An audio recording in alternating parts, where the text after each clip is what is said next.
ദീർഘമായിട്ടുള്ള ഒരു പ്രസംഗത്തിന്റെ ആവശ്യമില്ല എന്ന് എനിക്കറിയാം. ഈ പരിപാടിയുടെ ഉദ്ദേശ ലക്ഷ്യങ്ങളെക്കുറിച്ച്, ഇന്നത്തെ കാലികമായിട്ടുള്ള വിഷയങ്ങളെ സംബന്ധിച്ച് എനിക്ക് മുൻപ് സംസാരിച്ച പാർട്ടിയുടെ നേതാക്കന്മാർ വളരെ വിശദമായിട്ട് സൂചിപ്പിച്ചു. കേരളത്തിലെ മാത്രമല്ല, ഈ രാജ്യത്തെ മാത്രമല്ല, ലോകമെമ്പാടുമുള്ള കോടിക്കണക്കിന് അയ്യപ്പ ഭക്തർ ഏറ്റവും പവിത്രമായി കരുതുന്ന ശബരിമല ശ്രീധർമ്മശാസ്താവിന്റെ ശബരിമലയിലെ ക്ഷേത്രത്തിലെ ശ്രീകോവിലിന്റെ ഭാഗങ്ങൾ, ആ ഭാഗങ്ങൾ മോഷ്ടിക്കപ്പെട്ടിട്ട് മാസങ്ങൾ കഴിഞ്ഞിരിക്കുകയാണ്. ശ്രീകോവിലിന്റെ കട്ടിളപ്പടി, ശ്രീകോവിലിന്റെ വാതിലുമായിട്ട് ബന്ധപ്പെട്ടിട്ടുള്ള ഭാഗങ്ങൾ, ഇവയെല്ലാം തന്നെ സ്വർണം പൂശിയ ഒരു സാഹചര്യം. ആ സാഹചര്യത്തിൽ നിന്ന് ആ സ്വർണപ്പാളികൾ ആരും അറിയാതെ അത് അവിടെ നിന്ന് നീക്കം ചെയ്യപ്പെട്ടു എന്നുള്ള വാർത്ത ലോകമെമ്പാടുമുള്ള അയ്യപ്പ ഭക്തർ ഏറ്റവും ഞെട്ടലോടുകൂടി, വേദനയോടുകൂടിയിട്ടാണ് ശ്രവിച്ചത്. അങ്ങനെ ഒരു സംഭവം ഉണ്ടായപ്പോൾ ഇതിന് ഉത്തരവാദികളായിട്ടുള്ള ആളുകളെ നിയമത്തിന്റെ മുന്നിൽ കൊണ്ടുവരണം എന്ന് ഭാരതീയ ജനതാ പാർട്ടി ആവശ്യപ്പെട്ടിരുന്നു. അന്ന് സർക്കാർ പറഞ്ഞു, ഞങ്ങൾ ഇതിന്റെ പിന്നിൽ പ്രവർത്തിച്ച ആളുകളെ മുഴുവൻ തന്നെ, അവരെ മുഴുവൻ തന്നെ നിയമത്തിന്റെ മുന്നിൽ കൊണ്ടുവന്ന് അവർക്ക് അർഹമായിട്ടുള്ള ശിക്ഷ, ആ ശിക്ഷ ഉറപ്പാക്കും. അതിന്റെ തുടർന്ന് നമ്മൾ കണ്ടത് ഒരു ഉണ്ണികൃഷ്ണൻ പോറ്റിയെ പോലീസ് അറസ്റ്റ് ചെയ്യുന്നതാണ്. ദേവസ്വം ബോർഡിലെ ചില ഉദ്യോഗസ്ഥന്മാരെ അറസ്റ്റ് ചെയ്യുന്നതാണ്. ആ ഘട്ടത്തിൽ തന്നെ ഭാരതീയ ജനതാ പാർട്ടി ഈ രാജ്യത്തെ, ഈ ലോകത്തെ അയ്യപ്പ ഭക്തരോട് പറഞ്ഞു, നിങ്ങളുടെ സംശയങ്ങൾ ഉയർത്തിക്കൊണ്ട് ഈ പ്രശ്നത്തിന് ശാശ്വതമായിട്ടുള്ള പരിഹാരം, ഇതിൽ ഉത്തരവാദികളായിട്ടുള്ള ആളുകളെ മുഴുവൻ തന്നെ നിയമത്തിൽ കൊണ്ടുവരണമെങ്കിൽ ഈ അന്വേഷണം കേരളത്തിലെ സർക്കാരിന്റെ നേതൃത്വത്തിൽ നടത്തിയാൽ അത് സാധ്യമാകില്ല. അതുകൊണ്ട് ഈ അന്വേഷണം ഒരു സ്വതന്ത്രമായിട്ടുള്ള, നിഷ്പക്ഷമായിട്ടുള്ള ഏജൻസിയെ ഏൽപ്പിക്കണം. കേന്ദ്ര സർക്കാരിന്റെ നേതൃത്വത്തിൽ CBIക്ക് ഈ അന്വേഷണത്തിന്റെ ചുമതല ഏൽപ്പിക്കണം. മാത്രമല്ല, ഈ മോഷണം നടന്നപ്പോ, ഈ കൊള്ള നടന്നപ്പോൾ ഒരു കൂട്ടം ഉദ്യോഗസ്ഥന്മാരെ മാത്രം അതിന് ഉത്തരവാദികളാക്കിയിട്ട് ഇതിന് നേതൃത്വം നൽകിയ, ഇതിന്റെ സുരക്ഷിതത്വവും സംരക്ഷണവും ഉറപ്പുവരുത്താൻ ഉത്തരവാദപ്പെട്ട ആളുകൾ, ദേവസ്വം ബോർഡിന്റെ ഭാരവാഹികൾ, സർക്കാരിന്റെ ഉത്തരവാദപ്പെട്ട മന്ത്രിമാർ, ഇവരൊക്കെ ഞങ്ങൾക്കിതിലൊരു പങ്കുമില്ല എന്ന് പറഞ്ഞ് മാറി നിൽക്കുന്ന സ്ഥിതി, ആ സ്ഥിതി ഉണ്ടാകരുത്. ഇതിന് ഉത്തരവാദികളായിട്ടുള്ള മുഴുവൻ ആളുകളെയും നിയമത്തിന്റെ മുന്നിൽ കൊണ്ടുവരണം. അങ്ങനെ കൊണ്ടുവരണമെങ്കിൽ നിലവിലുള്ള മന്ത്രി ശ്രീമാൻ VN വാസവൻ രാജിവെക്കണം. മുൻ മന്ത്രിയായിട്ടുള്ള ശ്രീമാൻ കടകംപള്ളി സുരേന്ദ്രന്റെ പങ്ക്, ആ പങ്ക് വെളിച്ചത്ത് വരണം. അന്നത്തെ ദേവസ്വം ബോർഡ് പ്രസിഡന്റ് ശ്രീമാൻ പ്രശാന്തിന്റെ ഉത്തരവാദിത്തം, ആ ഉത്തരവാദിത്തം എന്താണെന്ന് വ്യക്തമാക്കണം. മുൻകാലങ്ങളിലെ പ്രസിഡന്റുമാരുടെ, അവർക്കിതിലുണ്ടായിരുന്ന പങ്ക് എന്താണ് എന്ന് ലോകത്തിന്റെ മുന്നിൽ അറിയണം. അത് ഈ ആവശ്യങ്ങൾ ഉന്നയിച്ചുകൊണ്ട് ദേവസ്വം ബോർഡ് അന്ന് പിരിച്ചുവിടണം എന്ന് ആവശ്യം ഉന്നയിച്ചുകൊണ്ട് ഭാരതീയ ജനതാ പാർട്ടി അന്ന് ഇതേ മുഖ്യമന്ത്രിയുടെ വീട്ടുപടിക്കൽ, ഈ വീട്ടുപടിക്കൽ കേരളത്തിലെ ആയിരക്കണക്കിന് ഭക്തജനങ്ങൾ നടത്തിയ ധർണ, നടത്തിയ സമരം, ആ സമരത്തിൽ പങ്കെടുത്തവരാണ് നിങ്ങളെല്ലാവരും. എന്നിട്ടും പ്രശാന്തിന് അദ്ദേഹത്തിന്റെ കാലാവധി ദീർഘിപ്പിച്ച് നൽകാനുള്ള ശ്രമം നടത്തി. എന്താ കാലാവധി ദീർഘിപ്പിച്ച് നൽകാനുള്ള ശ്രമം നടത്താൻ കാരണം? കാരണം പ്രശാന്തിനെ കുറ്റവാളിയാണെന്ന് കണ്ടെത്തി എന്ന് വന്നു കഴിഞ്ഞാൽ പ്രശാന്ത് മിണ്ടാതിരിക്കില്ല. പ്രശാന്ത് വാ തുറന്നു കഴിഞ്ഞാൽ കൂടുതൽ പ്രശ്നമുണ്ടാകും. അന്ന് ഭാരതീയ ജനതാ പാർട്ടിയുടെ പ്രതിനിധി സംഘം ബഹുമാനനായിട്ടുള്ള സംസ്ഥാന അധ്യക്ഷന്റെ നേതൃത്വത്തിൽ ബഹുമാനനായിട്ടുള്ള ഗവർണറെ നേരിട്ട് കണ്ടു. ഗവർണറോട് ആവശ്യപ്പെട്ടു, ഈ ദേവസ്വം ബോർഡ് പ്രസിഡന്റിന്റെ കാലാവധി നീട്ടി നൽകാനുള്ള സർക്കാരിന്റെ നീക്കത്തിന് തടയിടണം. സംസ്ഥാനം സന്ദർശിച്ച ബഹുമാന്യായിട്ടുള്ള രാഷ്ട്രപതി, ആ രാഷ്ട്രപതി ശബരിമലയിൽ പോകുന്നതിന് മുൻപ് തലേ ദിവസം രാജ്ഭവനിലെത്തിയപ്പോൾ രാജ്ഭവനിൽ ചെന്ന് കണ്ട് ഈ പ്രശ്നത്തിന്റെ ഗൗരവം അവരെ ധരിപ്പിച്ചു. കോടിക്കണക്കിന് അയ്യപ്പ ഭക്തർ ഏറ്റവും പവിത്രമായിട്ട് കരുതുന്ന ഈ ക്ഷേത്രം കൊള്ളയടിക്കുന്നതിന് നേതൃത്വം നൽകിയ ആളുകൾ, ആ ആളുകൾ ഭരണത്തിന് നേതൃത്വം നൽകുന്നവർ തന്നെയാണ്. പിന്നീടുള്ള അന്വേഷണം നമ്മൾ കണ്ടു. ഹൈക്കോടതി അന്വേഷണം ഏറ്റെടുക്കുന്നു. ഹൈക്കോടതി പറഞ്ഞു, ഞങ്ങള് അന്വേഷണത്തിന്റെ മേൽനോട്ടം വഹിക്കുകയാണ്.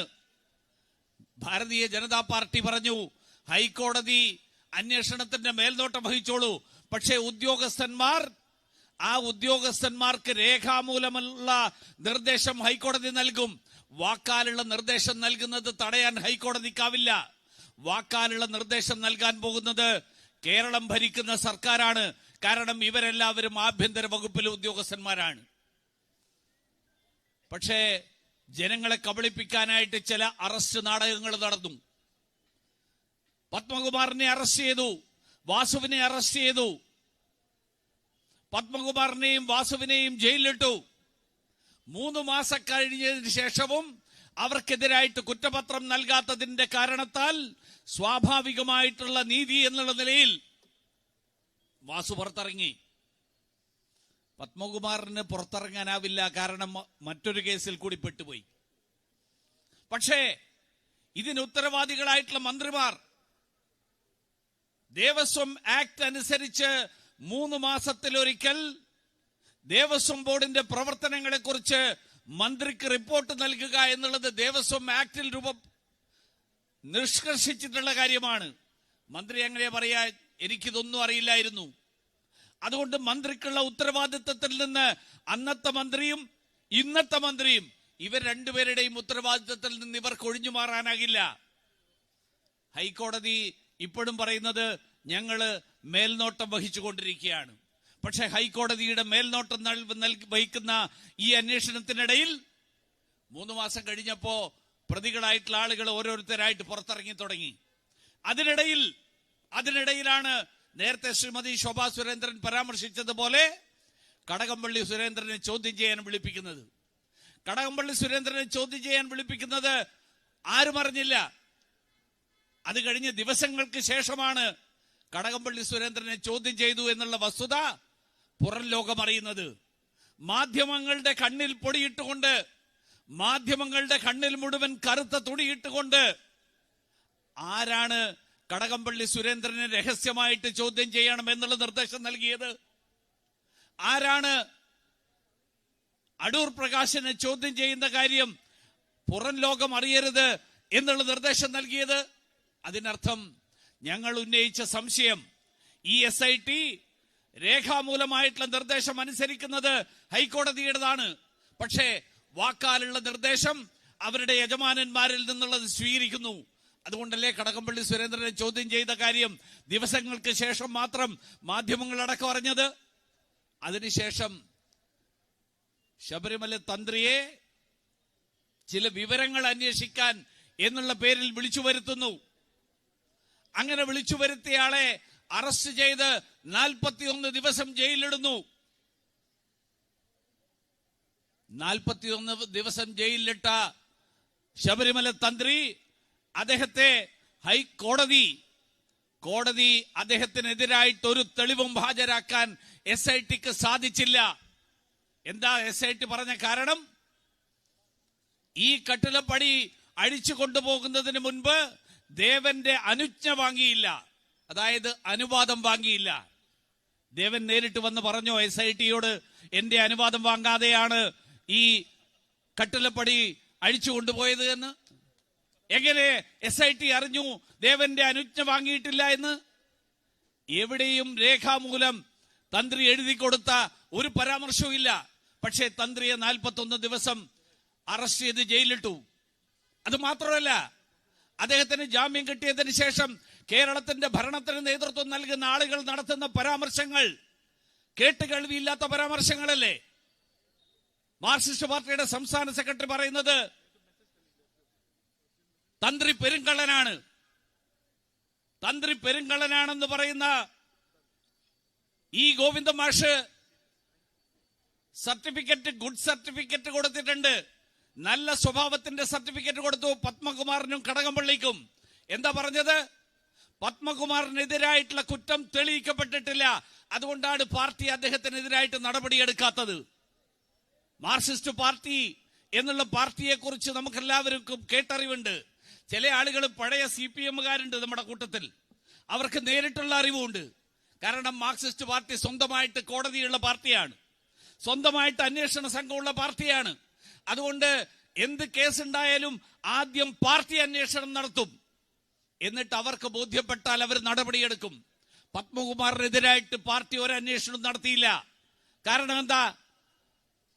മാർക്സിസ്റ്റ് പാർട്ടിയുടെ സംസ്ഥാന സെക്രട്ടറി പറയുന്നത് കോടതി തീരുമാനിക്കട്ടെ, കോടതി തീരുമാനിച്ചതിന് ശേഷം കോടതി കുറ്റക്കാരനാണെന്ന് കണ്ടെത്തിയാൽ ഞങ്ങൾ നടപടിയെടുക്കും.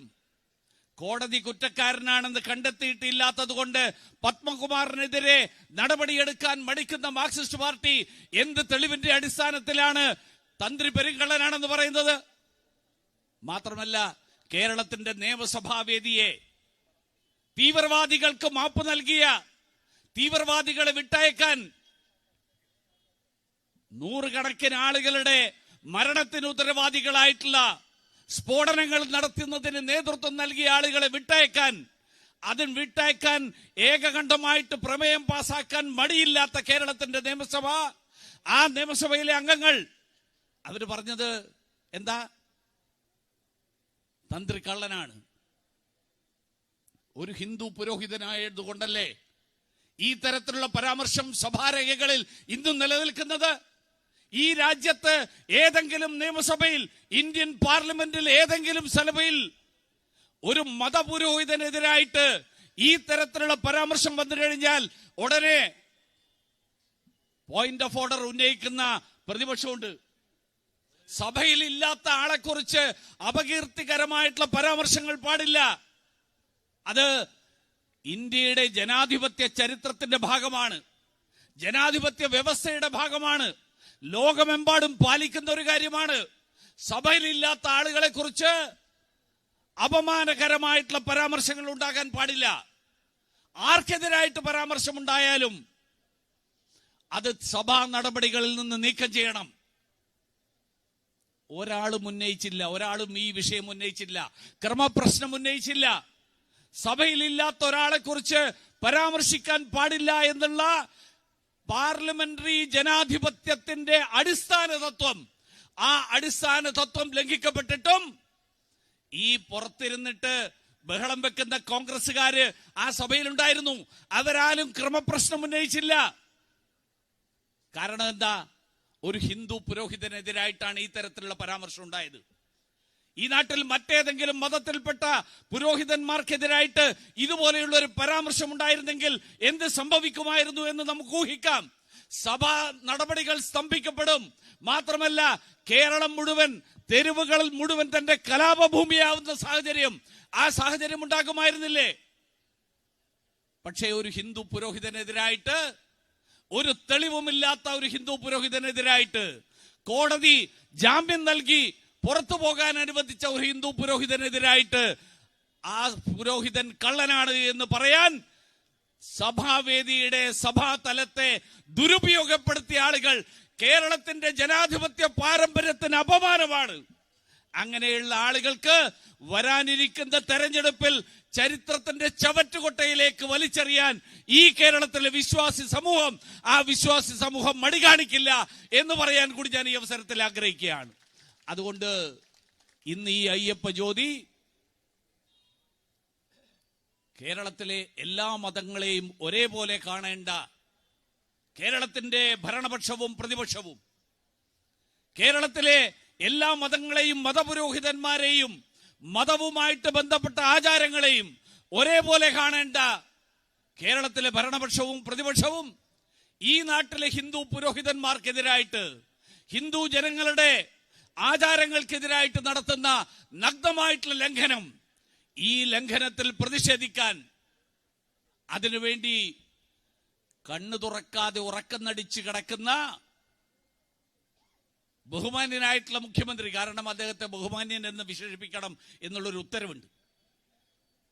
അതുകൊണ്ട് ബഹുമാന്യനായിട്ടുള്ള മുഖ്യമന്ത്രി, ആ ബഹുമാന്യനായിട്ടുള്ള മുഖ്യമന്ത്രിയുടെ കണ്ണു തുറപ്പിക്കാൻ അദ്ദേഹം ഉറക്കം നടിക്കുന്ന അദ്ദേഹത്തിന് ദീർഘകാലം ഈ ഉറക്കം നടിക്കാനാവില്ല.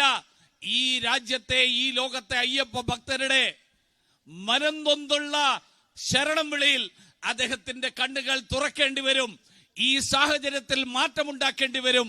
അത് സാധ്യമാക്കാൻ വേണ്ടിയിട്ട് നടക്കുന്ന ഈ അയ്യപ്പ ജ്യോതി സംഗമത്തിൽ പങ്കാളികളാകാൻ എത്തിയിട്ടുള്ള മുഴുവൻ ആളുകൾക്കും ശബരിമല അയ്യപ്പന്റെ നാമത്തിൽ നമ്മുടെ കേരളത്തെ ഇങ്ങനെയുള്ള ആളുകളിൽ നിന്ന് വിമോചിപ്പിക്കാനുള്ള പ്രതിജ്ഞയെടുക്കാനുള്ള ദൃഢപ്രതിജ്ഞയെടുക്കാനുള്ള സമയമായി എന്നുകൂടി ഓർമ്മിപ്പിച്ചുകൊണ്ട് ഞാൻ എന്റെ വാക്കുകൾ അവസാനിപ്പിക്കുന്നു. എല്ലാവർക്കും നമസ്കാരം.